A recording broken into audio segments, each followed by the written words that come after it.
ایک مرتبہ مائی عائشہ رضی اللہ عنہا نے نبی صلی اللہ علیہ وسلم سے پوچھا، یا رسول اللہ، کیا احد کے دن سے زیادہ کوئی ایک ایسا دن گزرا ہے آپ کی زندگی میں جس میں آپ کو سب سے زیادہ تکالیف جھیلنی پڑی؟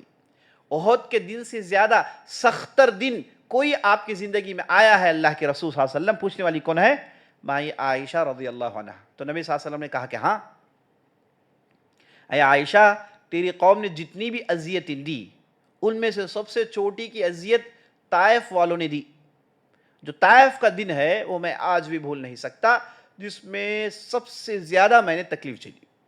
وہ جو دن تھا طائف کا، وہ بہت بڑی تکلیف کا تھا۔ حالانکہ احد کی جو لڑائی کا ماحول تو ہم جانتے ہیں، احد کی لڑائی میں مشرکین 70 کی تعداد 4 صحابہ اور نبی صلی اللہ علیہ وسلم پر ٹوٹ پڑے تھے۔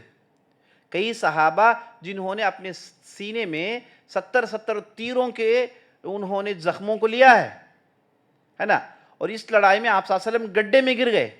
اس لڑائی میں ایک صحابی نے اپنے دان سے آپ صلی اللہ علیہ وسلم کے گال میں جو لوہے کی کمبی دھس گئی تھی اسے کھینچ کر نکالا۔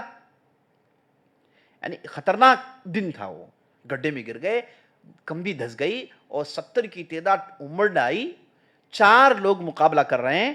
اب اس ہنگامے میں یہاں سے اللہ نے نبی صلی اللہ علیہ وسلم کو نکالا، کوئی معمولی چیز نہیں ہے، وہ بڑا ہی سخت دن تھا احد کا۔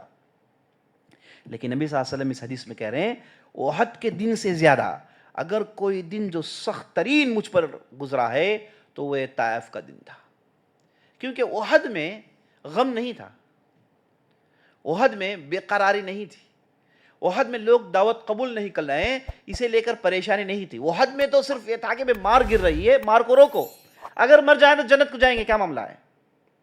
اب طائف میں کیا ہے، لوگ اسلام قبول ہی نہیں کر رہے ہیں، یہ غم نبی صلی اللہ علیہ وسلم کو اندر سے کھایا جا رہا ہے، اوپر سے یہ اوباش گھڑنوں کا پھتراؤ کرنا اور اوپر سے یہ اذیت۔ تو اس اعتبار سے طائف کی اذیت زیادہ آپ صلی اللہ علیہ وسلم نے ایسے کہا۔